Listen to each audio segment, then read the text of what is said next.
The midnight of August 14, 1947, symbolized the rebirth of a nation after the slumber of centuries and a long struggle for self-determination.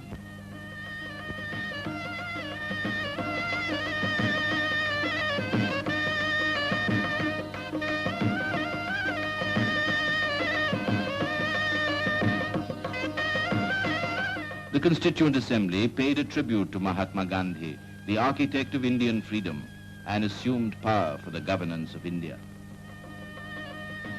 Jawaharlal Nehru, the first Prime Minister, said with moving eloquence, "Long years ago, we made a tryst with destiny, and now the time comes when we shall redeem our pledge. At the stroke of the midnight hour, when the world sleeps, India will awake to life and freedom." On August 15th, the appointed day, people gathered to welcome the dawn of a new age and witness the peaceful transfer of power.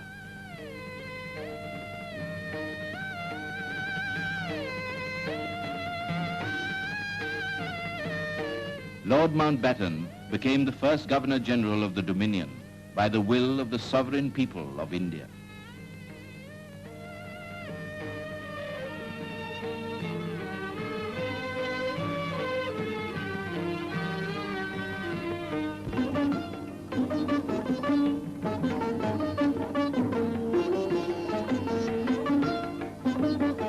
After hoisting the national flag, the first servant of the Indian people addressed from the ramparts of the Red Fort the 500,000 gathered below.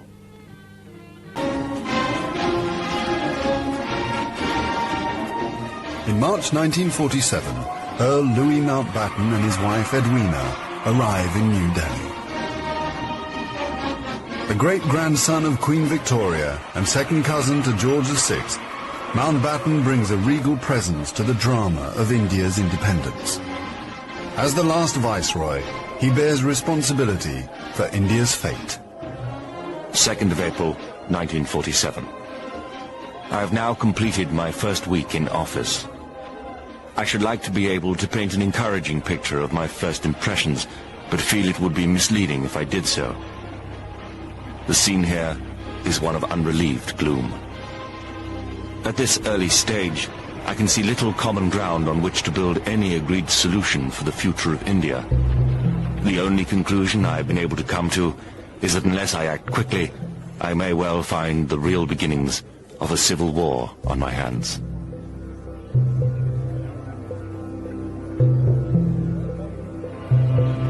By May, attempts to create a unified India have failed. Gandhi retreats from political life. Muhammad Ali Jinnah, leader of the Muslim League, and Jawaharlal Nehru of the Indian National Congress concede to divide India.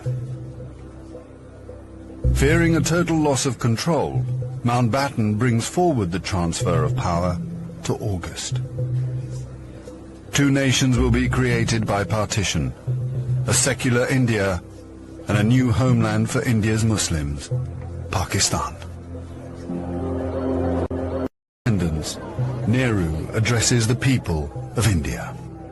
Long years ago, we made a tryst with destiny, and now the time comes when we shall redeem our pledge.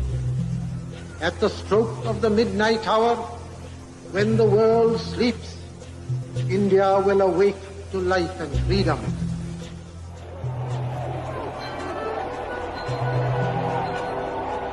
The 15th of August, 1947, the British Empire in India has come to an end. The last Viceroy, Louis Mountbatten. The flag raising and the salute were done amid scenes of the most fantastic rejoicing. And as the flag broke, a brilliant rainbow appeared in the sky, which was taken by the crowd as a good omen.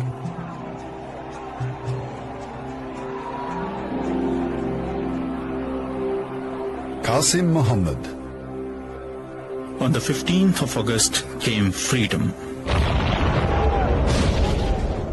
The freedom to burn, loot and murder. While Delhi and Karachi were celebrating, Central Punjab was burning.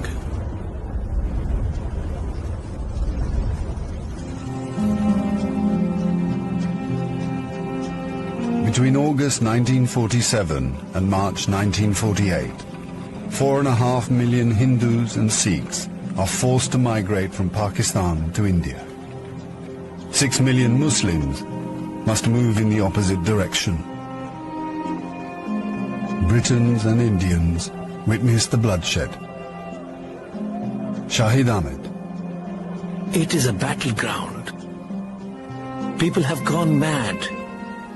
Trains to Pakistan are being looted and occupants slaughtered.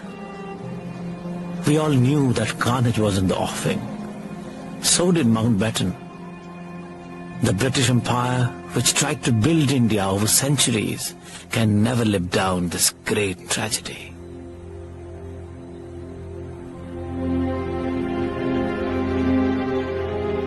Lieutenant Colonel Hubert Boyd Hudson. The sight from the air was awe-inspiring. In this chaos, millions of refugees were struggling to get to India or Pakistan. Thousands of others were doing their best to prevent them, murdering them by the hundred. But death is nothing. There are things more terrible than death.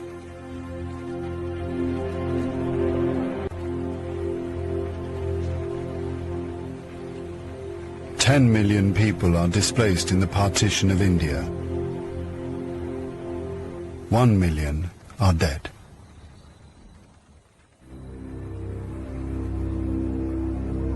By the summer of 1948, most of the British have left. Hubert Boyd Hudson has been in India for 15 years. India is full of ghosts. Houses I have lived in, now inhabited by Indians, remind me of the days which will never come again. When the Viceroy